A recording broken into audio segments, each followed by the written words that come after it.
Amara had always been the kind of woman people noticed before she even spoke. At 30, she carried herself with a quiet confidence that came from years of knowing who she was: strong, intelligent, and undeniably beautiful.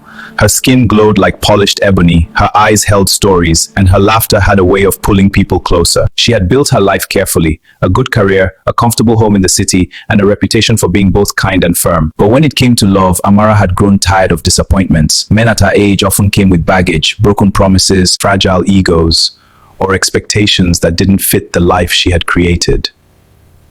Then she met Tunde. He was 23, younger than her by 7 years, with a smile that felt both innocent and daring at the same time. He wasn't what she had imagined for herself. He was still figuring life out, still chasing dreams without the weight of too many failures.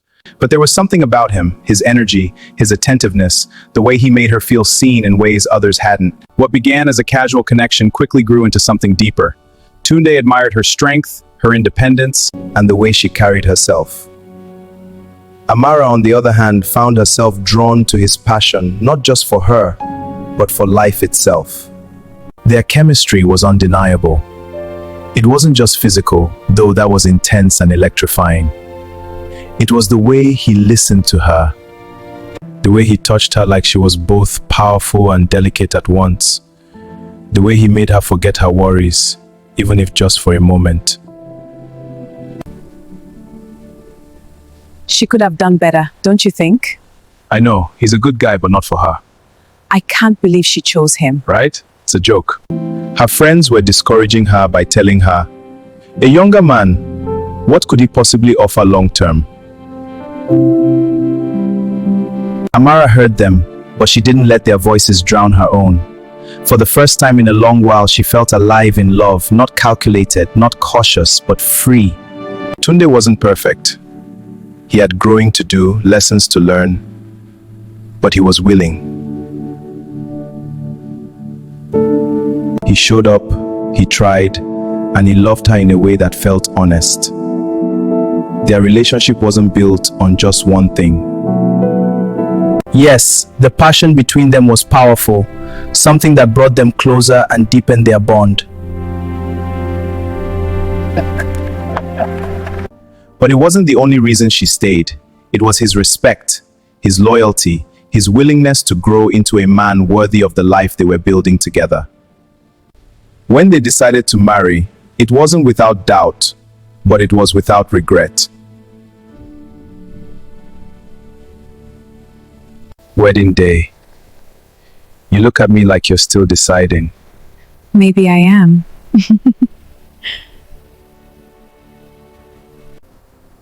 And? I think I'll choose you again.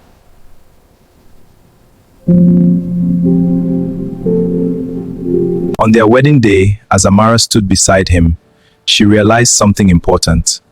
Love doesn't always follow the rules people set for it. Sometimes it surprises you, challenges you, and asks you to trust what you feel instead of what others think. And as Tunde held her hand, smiling like he had just won the greatest prize of his life, Amara knew she hadn't settled. She had simply chosen differently, and in that choice, she found a love that was as bold and beautiful as she was. Wedding night later that evening. The room is quiet. A soft tension lingers. Amara sits at the edge of the bed, lost in thought.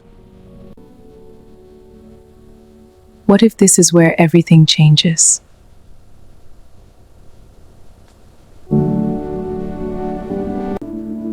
What if this is where everything changes?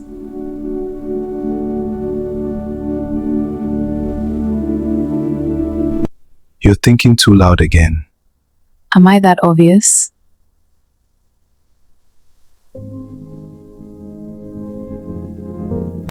Only to me. Tunde, can I ask you something?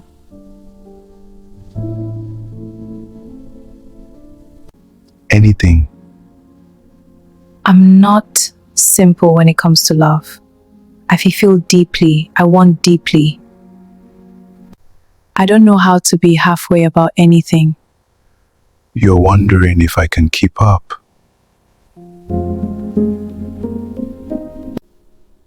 You think I don't know what you need?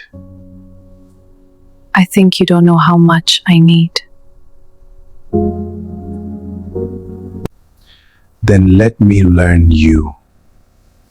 It's not something you just learn in a day. Good. I'm not planning to stop at one day. Don't say that if you can't prove it. I will. Watch me.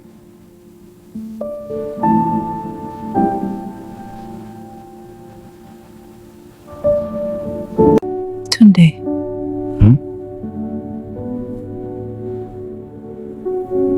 You didn't rush.